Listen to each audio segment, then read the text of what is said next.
नमस्कार। अब इस वीडियो में हम देखेंगे ऑटो एमएल। जैसा कि आप देख सकते हैं, हमने अब तक इसकी 3 वीडियो जो है कंप्लीट कर लिया। फर्स्ट 2 वीडियोज़ में हमने फाउंडेशन देखा था कि एआई क्या होता है, machine learning, generative AI, deep learning या वर्टेक्स एआई में हमें क्या क्या सर्विसेज प्रोवाइड करता है गूगल, इसमें सब में क्या रिलेशन होता है वो सब देख चुके थे। सेकंड वीडियो में हमने मशीन लर्निंग की पूरी लाइफ साइकिल देखी थी, कैसे हम डेटा से प्रिडिक्शन तक जाते हैं, बीच बीच में कौन कौन से स्टेप हम फॉलो करते हैं वो देखा था। थर्ड वीडियो में हमने थोड़ा सा इंट्रो लिया था, वर्क बेंच क्या होता है और कैसे हम मशीन लर्निंग की जो कोडिंग होती है उसे हम पाइथन में करते हैं, तो उसमें किस तरीके से हम जुपिटर नोटबुक इसका यूज़ करते हैं, कैसे हम मशीन लर्निंग का कोड लिखते हैं वो हमने लिख के भी देखा था। हमने एक एक्सेल फाइल को इंपोर्ट करके उसमें कुछ एनालिसिस वगैरह की थी, वो हम सब कर चुके हैं। तो हमें एक बेसिक अंडरस्टैंडिंग हो चुकी है। कुछ हमने टेक्निकल टर्म के बारे में पढ़ा था जो यूज होती है मशीन लर्निंग में। अब वीडियो नंबर 4 में हम देखेंगे ऑटो एमएल।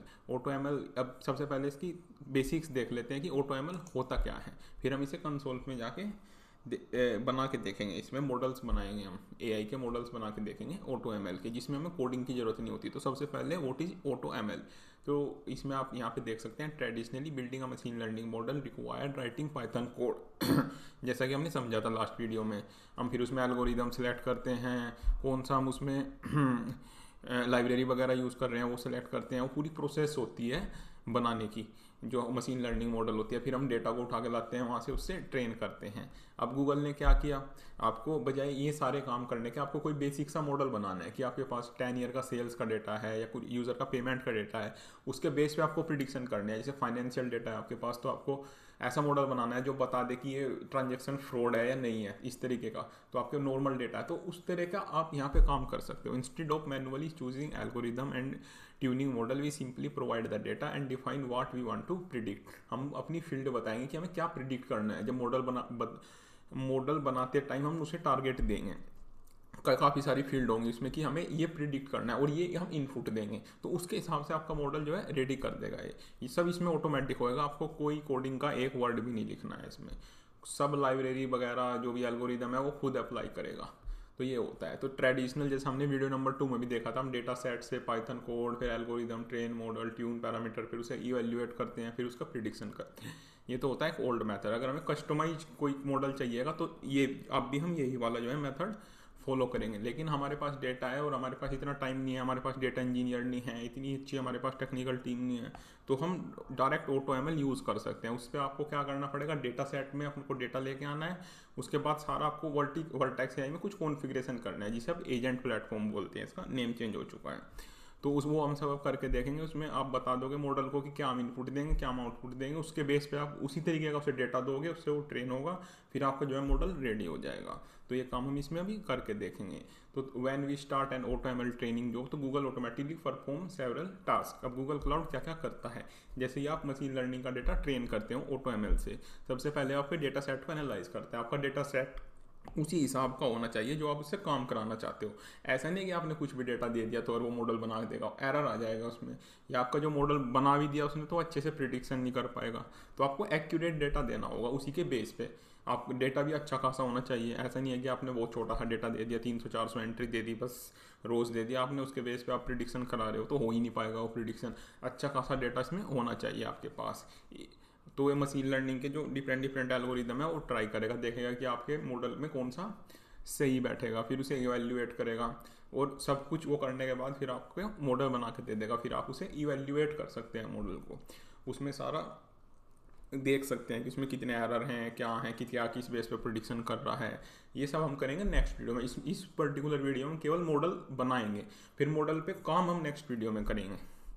तो अब हम एक डेमो लेंगे इसका कंसोल का, हम उस पर 2 मॉडल बना के देखेंगे ऑटो एमएल का यूज़ करके। अब आप वो किस तरीके का मॉडल होगा, किस तरीके का हमारे पास डेटा है, पहले वो देख लेते हैं, फिर हम कंसोल पे जाकर उसे बना के देखेंगे। अब आप इमेजिन कर सकते हो कि आपकी एक रिटेल कंपनी है जो मोबाइल, लैपटॉप और टैबलेट्स इस तरह का प्रोडक्ट जो है सेल करती है। अब आपको कुछ डेटा है आपके पास, लगभग मतलब 1 ईयर का या 2 ईयर का, तो उसके बेसिस पे आपको कुछ प्रिडिक्शंस कराने हैं। तो विच प्रोडक्ट सेल्स मोर, ये इस तरह का आपको देखना है, कौन सा प्रोडक्ट हमारा ज़्यादा सेल होगा आने वाले टाइम में। How much quantity can be sold, है ना, what will be the future demand, आपकी किस प्रोडक्ट की क्या डिमांड रहेगी। तो ताकि आप उसके हिसाब से अपना स्टॉक रखें कि आपके आने वाले टाइम में पर्टिकुलर मॉडल आपका जो मोबाइल है वो इतने सेल हो जाएंगे, तो आपका मॉडल प्रिडिक्ट करके बता देगा। तो आपको उतना स्टॉक पहले से ही मंगा के रखोगे, ताकि जो आपकी मोबाइल है या कोई भी लैपटॉप है वो आउट ऑफ स्टॉक ना जाए, तो आपकी सेल पे कोई लॉस ना हो, आपके बिजनेस में कोई लॉस ना हो। तो हम इसमें दो तरह के जो है मॉडल बनाएंगे। अब जब हम वहाँ पे मॉडल बनाते हैं तो वहाँ पे हमारे पास ऑप्शन आता है ये कि आपको किस तरह का मॉडल बनाना है, रिगर्सन मॉडल बनाना है, रिग्रेशन वाला मॉडल बनाना है, या फोरकास्टिंग मॉडल बनाना है। पहले इनमें मतलब समझ लेते हैं। जो हमारा रिग्रेशन मॉडल होता है वो तो एक नंबर प्रिडिक्ट करता है। जो फोरकास्टिंग मॉडल होता है वो फ्यूचर प्रिडिक्ट करता है कि पर्टिकुलर आने वाले टाइम में हमारी कितनी सेल्स हो सकती हैं, उस तरह का प्रिडिक्शन करता है। इसका एक एग्जांपल से समझते हैं। इसके लिए हमें डेटा भी अलग अलग टाइप का चाहिए होगा। ऐसा नहीं है कि जो रिगर्सन का डेटा है उसी से हमारा फोरकास्टिंग का मॉडल बन जाएगा। डेटा भी पहले हमें डेटा सॉर्टिंग करनी पड़ेगी प्रॉपर, उस टाइप का ही हमें डेटा लेके आना पड़ेगा ताकि हमारा मॉडल बन सके। और उसमें कुछ मिनिमम डेटा होना चाहिए आपके पास। ऐसा नहीं है कि आपने बहुत छोटा सा डेटा है उससे मॉडल बन जाएगा, एरर आ जाएगा। आपके पास प्रॉपर डेटा होना चाहिए मॉडल बनाने के लिए। तो पहले हम इन्हें देख लेते हैं, इनका मतलब क्या होता है, इन्हें एक एग्जांपल से समझ लेते हैं। जैसे रिग्रेशन है, अब आप ये तो देखें इनपुट को हम क्या बोलते थे। ये अगर आपने स्टार्टिंग से आप हमारे वीडियो फॉलो करते आ रहे हैं मशीन लर्निंग के, तो जो हम प्रिडिक्शन के टाइम इनपुट देते हैं उसे तो हम बोलते हैं फीचर्स। ये तो हो गए हमारे फीचर। जो प्रिडिक्शन के टाइम मॉडल को जो इनपुट देते हैं वो हमारे फीचर्स हो गए। और जो प्रिडिक्शन के टाइम फिर वो हमें आंसर देता है, जो प्रिडिक्ट करके हमारा मॉडल बताता है, उसे हम बोलते हैं लेबल। तो ये तो हो गए हमारे फीचर्स, ये हो गए लेबल्स। जो रिकर्सन होता है उसमें देखो आपको किस तरह का लेबल मिलेगा, किस तरह का आपको इसमें जो है प्रिडिक्शन मिलेगा। अब आपने प्रोडक्ट मोबाइल किया, रीजन सेलेक्ट किया दिल्ली और प्राइस बता दिया उसे। इसमें टाइम फ्रेम नहीं होता, मतलब ऐसा नहीं होता कि आने वाले इतने दिनों में आपके इतने प्रोडक्ट भी जो है सेल हो जाएंगे। उस तरह का काम नहीं होता है रिकर्सन में। रिकर्सन में क्या बताएगा, एक पर्टिकुलर आपको क्वांटिटी बता देगा कि दिल्ली रीजन में इस प्राइस पे मोबाइल इतनी एक्सपेक्टेड जो है सेल्स आप मान सकते हो, तो आप इतना स्टॉक जो है अपना मंगा के रख सकते हो अकॉर्डिंग टू आपका बैक वाला डेटा जो आपने दिया है। सारे जो भी प्रिडिक्शन होंगे वो डेटा के बेस पे होते हैं। तो आपके पास डेटा बहुत क्लीन होना चाहिए और काफ़ी ज़्यादा होना चाहिए, तभी आपका जो है मॉडल अच्छे से काम करेगा। जो फोरकास्टिंग मॉडल है आपका, उसमें किस तरीके से होगा वो आपकी, जैसे उसमें हम किस तरह का डेटा देंगे कि हमारी इस मंथ में इतनी सेल हुई है, इस मंथ में इतनी हुई है, इस मंथ में इतनी हुई है, तो आने वाले मंथ में हमारी कितनी सेल होगी। तो ये हमारा फोरकास्टिंग मॉडल है, वो इस तरीके का देगा नंबर। जो फोरकास्टिंग मॉडल है वो तो हमारा फ्यूचर प्रिडिक्ट करेगा कि हमारे आने वाली मान लो 3 महीने की सेल देख के अगले 1 महीने की सेल बता देगा। लेकिन जो हमारा रिकर्सन मॉडल है वो एक नंबर प्रिडिक्ट करेगा। हम उसमें कुछ फीचर्स देंगे, फीचर्स मतलब कोई इनपुट वैल्यूज देंगे, तो हमें एक लेवल देगा, लेवल में वो हमें क्या देगा, एक नंबर देगा। तो इन दोनों में हमारे पास अलग अलग टाइप का डेटा है। ऐसा नहीं है कि आप रिकर्सन वाले में ये प्रिडिक्शन वाला डेटा दे दोगे। अब कौन सा हमारे पास डेटा है आपको डिस्क्रिप्शन में फाइल मिल जाएंगी दोनों। अब जो हमारे पास एक तो ये एक्सेल फाइल है, इसमें क्या है, इसमें फोरकास्टिंग वाला डेटा है। जो हम फोरकास्टिंग मॉडल बनाते टाइम जो है यूज़ करेंगे डेटा। अब आप इसमें देख सकते हैं हमारे पास टोटल 7301 इतनी रोज है हमारे पास, लगभग 7300 एंट्रीज है हमारे पास। इससे कम में आपका मॉडल ही नहीं बन पाएगा। अगर इससे कम में आप ट्राई करोगे तो उसमें एरर आ जाएगा, मॉडल आपका ट्रेन ही नहीं हो पाएगा। अब इसमें हमारे पास क्या है, तो टाइम स्टैम्प है कि 1 तारीख में हमारी इतनी सेल हुई, 2 तारीख में हमारी इतनी सेल हुई, 3 तारीख में इतनी सेल हुई, 4 तारीख में इतनी सेल हुई। तो इस तरीके से हमारा डेटा है 2025 का, पूरे ईयर का इस तरीके का डेटा है आपके पास। तो इसमें आपकी 4 एंट्रीज हैं। तो किस डेट में सेल हुई आपकी, कौन से प्रोडक्ट की, मोबाइल है, लैपटॉप है या फिर टैबलेट है, रीजन, और कितनी क्वांटिटी सेल हुई। तो इसके बेस पे वो फ्यूचर का डेटा प्रिडिक्ट करके बता देगा कि आने वाले टाइम में आपकी कितनी सेल होगी। जब हम मॉडल बनाएंगे उसमें हम सेट करेंगे कि हमें कितने दिन का डेटा देखना है अगले। जैसे हम उसमें 14 सेलेक्ट करेंगे तो वो उसके बेस पे पीछे अगले हमारे 14 दिन का जो है सेल्स की फोरकास्टिंग करके दे देगा। वो डिपेंड करता है आपने डेटा कितना दिया है उसे और कितना एक्यूरेट आपका डेटा है, उसके बेस पे वो जो है आंसर देगा। अब दूसरा देख लेते हैं जो रिकर्सन में हम कौन सा यूज़ करेंगे। तो रिकर्सन में हम ये वाली टेबल यूज़ करेंगे। इसमें हमारा order ID, product category, price, quantity, region, customer ID और टाइम स्टैम्प है। इसमें क्या होगा, इसमें हम प्रोडक्ट, रीजन और प्राइस, ये 3 चीज़ देंगे। प्रोडक्ट, फिर किस रीजन में और किस प्राइस पे हमने सेल किया, ये 3 एंट्री देंगे। उसके बेस पे हमें बताएगा कि इस वाले रीजन में इस प्रोडक्ट की इस रेट पे कितनी जो है सेल हो सकती हैं। तो उसके बेस पे हम अपना स्टॉक मंगा के रख सकते हैं। तो इसलिए हम अलग अलग मॉडल बनाते हैं प्रिडिक्शन। कोई मॉडल बनाते हैं हम भाई हमारी कल कितनी सेल होगी वो देखने के लिए। कोई मॉडल हम इसलिए बनाते हैं कि हम कितना स्टॉक लेके रखें क्योंकि हमारा इतना जो है प्रोडक्ट सेल हो जाएंगे। तो इस तरीके के काम हम मशीन लर्निंग मॉडल से कराते हैं। तो ये 2 मॉडल हम बना के देखते हैं। तो उसके लिए आपको आना पड़ेगा कंसोल पे। तो कंसोल पे आप जैसे ही यहाँ पे आपको देखने को मिलेगा एजेंट प्लेटफॉर्म। पहले यहाँ पे वर्टेक्स आता था, अब यहाँ पे एजेंट प्लेटफॉर्म है। उसमें आगे फिर आपको मॉडल्स पे आना है। यहाँ पे जब इस पर क्लिक कर दोगे तो यहाँ से भी आप देख सकते हो मॉडल्स पे आके आपको सबसे पहले आना है डेटा सेट। सबसे पहले आपको ये फाइल लेके आनी होगी। जो डेटा है हमारे पास ये है वर्टेक्स एआई में लेके आना होगा। तो आपको डेटा सेट पे यहाँ पे करना है क्लिक। तो जैसे ही आप डेटा सेट पे क्लिक करोगे तो इस तरह का इंटरफेस आपको देखने को मिलेगा। तो सबसे पहले फिर आपको करना है क्रिएट डेटा सेट। यहाँ से आप कर सकते हो क्रिएट डेटा सेट का नाम रख सकते हो आप, जैसे सेल्स। सबसे पहले हम रिग्रेशन वाला बना लेते हैं, तो सेल्स रिग्रेशन, तो इस तरह का आप नाम रख सकते हैं। उसके बाद हमें इमेज वगैरह नहीं, हमें टेबुलर डेटा है हमारे पास, जो एंट्री हमारे पास वो टेबुलर है। अभी टेबुलर मतलब एक्सेल फाइल वगैरह ये है। अब यहाँ पे आप चूज़ करना है, आपको रिगर्सन बनाना है, आपको फोरकास्टिंग बनाना है। तो पहले हम रिगर्सन वाला बना लेते हैं। यहाँ से आपको रीजन वगैरह सेलेक्ट करना है। एडवांस ऑप्शन में आप देखोगे एनक्रिप्शन। एनक्रिप्शन का भी हमने एक पर्टिकुलर डेडिकेटेड वीडियो बनाया हुआ है, क्लाउड के एमएस की वगैरह कैसे हम मैनेज करते हैं, तो यहाँ से आप वो कर सकते हो। तो आपको इसे करना है क्रिएट। जैसे ही आप क्रिएट करोगे तो फिर आपको वो फाइल सेलेक्ट करनी है। तो डेटा सेट आपका हो चुका है क्रिएट। अब आपको CSV file from cloud storage, अब हमने वो फाइल क्लाउड स्टोरेज में डाल दी है। जो फाइल अभी देखी थी ना, यहाँ पे हमने 2 फाइल एक अलग से हमने फोल्डर बनाया वर्टेक्स एआई के नाम से, बकेट में जाके स्टोरेज में, और वहाँ पे हमने दोनों फाइल जो है अपलोड कर रखी हैं। तो यहाँ से आपको में इंपोर्ट करनी है डायरेक्ट। तो यहाँ पे ब्राउज वर्टेक्स एआई में, तो हम अभी रिगर्सन वाला बना रहे हैं, तो वो वाली जो है फाइल आपको यहाँ पे लेके आनी है। तो इसे आपको करना है कंटिन्यू। तो इस तरीके से आपको देखने को मिल जाएगा। यहाँ पे कितनी आपकी इसमें फील्ड वगैरह हैं वो सब आ जाएंगे यहाँ पे। उसके बाद आपको यहाँ पे करना है ट्रेन न्यू मॉडल, यहाँ पे ये दिखने का आपको। उसके बाद यहाँ पे अदर सेलेक्ट करना है आपको, अदर्स में फिर यहाँ पे AutoML कंटिन्यू, फिर यहाँ पे सेल्स रिगर्सन, ये टारगेट कॉलम, मतलब आपको क्या उसमें वो करना है, क्या आपको प्रिडिक्शन करना है। तो हमें क्वांटिटी प्रिडिक्शन करनी है। हम इसमें 3 वो देंगे, जैसे कि आपने अभी देखा था। दोबारा देखते हैं एक बार, मतलब इसमें टारगेट हमें कैसे पता चला क्या देना है यहाँ पे। तो आप यहाँ पे आके देख सकते हैं। हम प्रोडक्ट, मोबाइल, रीजन और प्राइस, ये तो उसे इनपुट देंगे। तो उसके बेस पे हमें क्वांटिटी जो है बताएगा कि हमें कितना स्टॉक रखना है। तो एक नंबर देगा वो आपको प्रिडिक्ट करके। रिगर्सन मॉडल क्या करता है, एक नंबर प्रिडिक्ट करके देगा आपको। तो नंबर के लिए आपको कुछ उसे इनपुट देना पड़ेगा, भाई प्रोडक्ट, रीजन और प्राइस, ये 3 चीज़ आप उसे दोगे। चौथा वो आपको एक नंबर देगा कि इस रेट पे इस रीजन में मोबाइल की इतनी आप जो है सेल कंसीडर कर सकते हो, मान सकते हो कि आपकी इतनी सेल हो जाएंगी। तो उसके बेस पे आप अपना स्टॉक मंगा सकते हो। तो टारगेट कॉलम आ जाएगा हमारा क्वांटिटी। तो इसे आपको करना है कंटिन्यू। तो उसके बाद इसमें सारा ये इस तरीके से आपको देखने को मिलेगा। Customer ID, order ID, price, ये सब ऑटोमेटिक आ रहा है। इसमें ट्रांसफॉर्मेशन सबको ऑटोमेटिक रहने देते हैं, क्वांटिटी टारगेट कर देते हैं। और इसमें हम जैसे कस्टमर आईडी, ऑर्डर आईडी, अब इसका तो कोई लेना देना नहीं है भाई, किस कस्टमर ने आपका सामान लिया है, उसका ऑर्डर आईडी क्या था। तो आप इसे इससे हटा सकते हो ट्रेनिंग से, इसे आप ट्रेनिंग से हटा सकते हो। ये हटा दिया आपने कस्टमर आईडी और ये हटा दिया आपने ऑर्डर आईडी।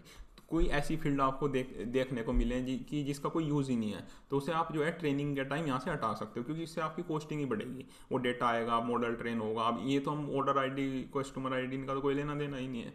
टाइम स्टैम्प है जैसे, इसमें इसका भी कोई लेना देना नहीं, आप इसे भी हटा सकते हो। तो इस तरीके से आप यहाँ पे कर सकते हो। ट्रांसफॉर्मेशन मतलब किस तरीके की फील्ड है, तो ये ऑटोमेटिक चूज़ कर देगा, इसमें आपको कुछ नहीं करना है। कस्टमर आईडी और ऑर्डर आईडी जो हमने यहाँ पे एक्सक्लूड कर दिया, मतलब इन्हें इंक्लूड करके नहीं चलना है, इनका कोई यूज़ नहीं है इसमें, क्योंकि हमें तो प्रोडक्ट, रीजन और प्राइस ही हम इनपुट देंगे और क्वांटिटी को हमें बता देगा। हमने क्वांटिटी जो है टारगेट कर दिया इसमें। उसके बाद आपको करना है कंटिन्यू। कंटिन्यू करके फिर यहाँ पे आपको इसे अनचेक कर देना है। बजट बताना है कि आप कितना जो है स्पेंड कर सकते हो, क्योंकि मशीन लर्निंग मॉडल ट्रेन करने में आपकी अच्छी खासी कॉस्ट आती है। अगर आप स्टार्टिंग से हमारा गूगल क्लाउड का कोर्स फॉलो करते हुए आ रहे हैं, तो अब तक आपके जो है 300 जो आपको फ्री वो मिलते हैं डॉलर्स फ्री ट्रायल। तो आपको अगर आपने सारे प्रोजेक्ट किए हैं कायदे से, तो आपका लगभग ख़त्म हो चुका होगा अब तक 300। और जब आप मॉडल ट्रेन करोगे तो इसमें थाउजेंड्स में बिल आता है। इसमें ऐसा नहीं है कि आपके $1-2 में जो है ट्रेन हो जाएगा मॉडल। इसमें अच्छा खासा कॉस्टिंग आती है। हो सकता है कि आपका जो पूरा फ्री ट्रायल है आपको दूसरा अकाउंट बनाना पड़े, और वो दूसरा अकाउंट भी पूरा आपका जो है लग जाएगा, मतलब 300 जो $100 है उसमें आप छोटा मोटा काम ही कर पाओगे। मशीन लर्निंग में मशीन लर्निंग बहुत कॉस्टली होती है मॉडल ट्रेन करना, ऐसा नहीं कि आप ऐसे ही कर दोगे। हो सकता है $1000 वो लग जाते हैं एक मॉडल ट्रेन करने में। इसकी कॉस्टिंग का भी एक लास्ट में वीडियो आएगा। आप यहाँ पे हमारा पूरा मॉड्यूल का प्लान देख सकते हो। लास्ट में जाके हम इसके पूरा जो है मतलब देखेंगे इसका कि कितना हमारा मतलब कोस्टिंग वगैरह या उसका एनालिसिस वो सब लास्ट में जाके आएगा। जो बोनस वीडियोस हैं Vertex AI pricing explain training end point, ये gen AI cost optimisation, last में जब हम सब पढ़ लेंगे सारी चीज़ों के बारे में जान लेंगे फिर इसके प्राइस के बारे में आएंगे हम कि कौन से मॉडल पे कितना हमारा हमें किस तरीके से मॉडल जो है ट्रेन करने चाहिए, कितना हमें डेटा लेके आना चाहिए, किस हिसाब से हमारा बजट सेट होता है। क्योंकि ऐसा नहीं है आप कुछ भी डेटा उठा के ट्रेन कर दोगे तो आपका बजट ही बहुत ज़्यादा आ जाएगा, तो उसका भी ध्यान रखना होता है बजट का भी। तो अभी तो आप यहाँ पे 1 सेलेक्ट कर सकते हो और इसे स्टार्ट ट्रेनिंग कर सकते हो। अब जब आप इसे स्टार्ट करोगे ट्रेनिंग को, अब ऐसा नहीं है कि इंस्टेंट हो जाएगा या 5 मिनट में 10 मिनट में हो जाएगा, सिर्फ लगभग 2 से 3 आवर्स लगेंगे मॉडल को ट्रेन होने में। उसके लिए आप यहाँ पे ट्रेनिंग में आके देख सकते हो, ट्रेनिंग में आके आप यहाँ पे ट्रेनिंग में आके यहाँ पे देख सकते हो ये स्टार्ट हो चुका है आपका ट्रेन होना। अब इसे लगभग 2 से 3 आवर्स लग जाएंगे मॉडल को बनने में। जब तक हम क्या करेंगे दूसरा जो है डेटा सेट बना के देख सकते हैं फोरकास्टिंग जब तक हम फोरकास्टिंग वाला बना लेते हैं सेल फोरकास्टिंग। ये भी हमारा टेबुलर है तो इसमें फोरकास्टिंग सिलेक्ट करना है, क्रिएट।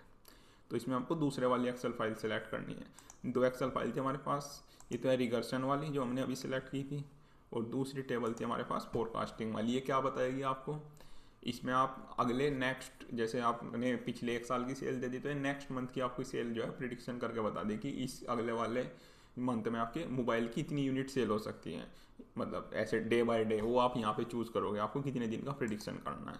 अभी देखते हैं इसे। तो सबसे पहले आपको ये चूज़ करना है, जैसे उसमें किया था आपने फोरकास्टिंग वाला करना है इसमें। तो यहाँ से चूज़ करके आपको इसे करना है कंटिन्यू।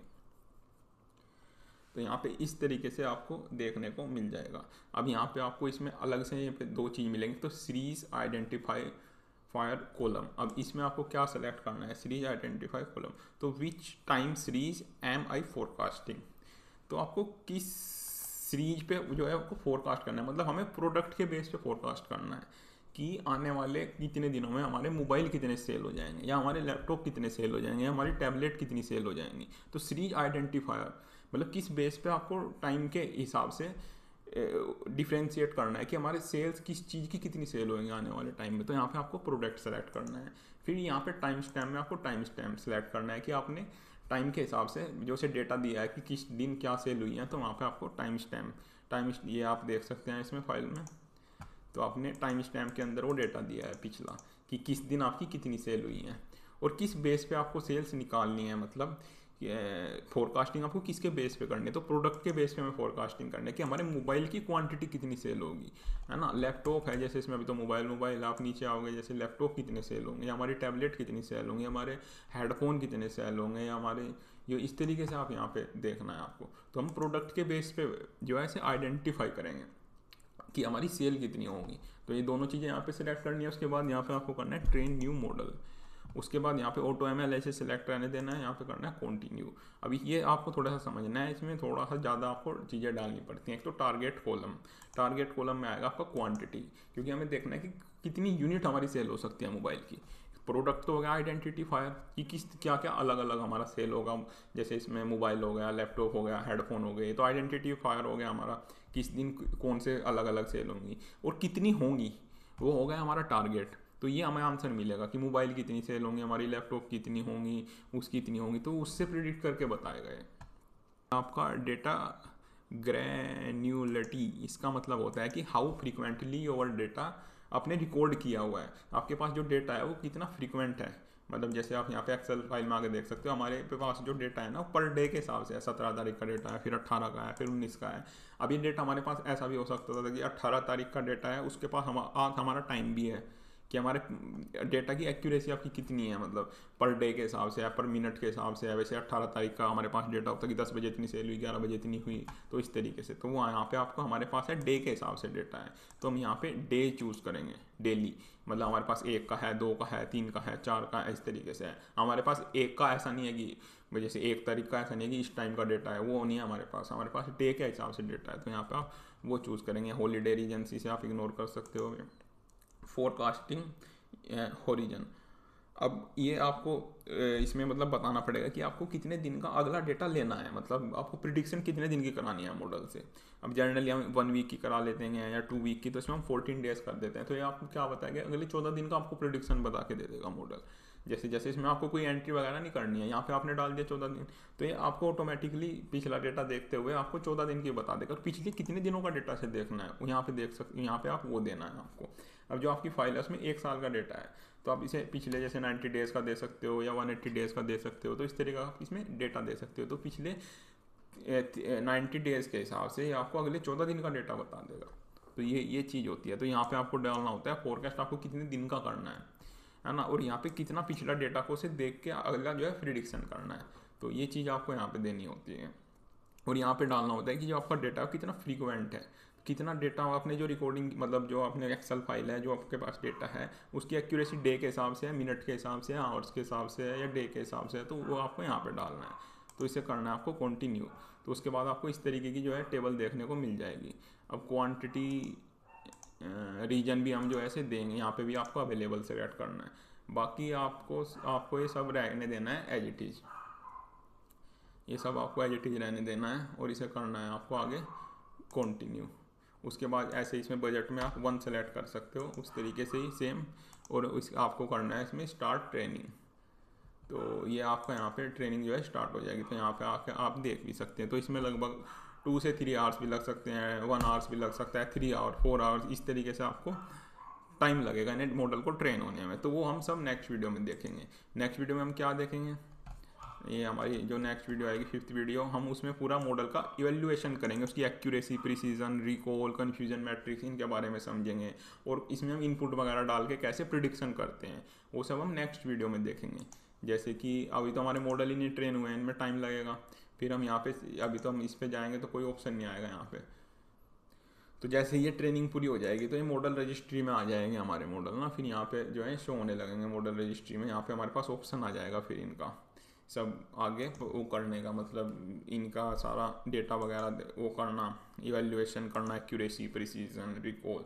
तो ये सब देखेंगे हम नेक्स्ट वीडियो में। तो इस वीडियो में आपने पूरा समझ चुके हैं कि आप ये क्या होता है ऑटो एम एल। ये तो हमने पूरा देख लिया ऑटो एम एल। 2 हमने इसमें मॉडल बनाए हैं, एक रिकर्शन मॉडल बनाया जो एक नंबर प्रिडिक्ट करता है, एक हमने फोरकास्टिंग जो है मॉडल बनाया जो फ्यूचर प्रिडिक्शन करता है कि ये सेल हमारी लास्ट मंथ में हुई है तो अगले मंथ में कितनी होगी। और जो रिकर्शन होता है वो एक नंबर जो है प्रिडिक्ट करेगा कि ये मोबाइल इस रीजन में इस प्राइस पे कितना बिक सकता है, जिससे हम अपना स्टॉक वगैरह मंगा लें।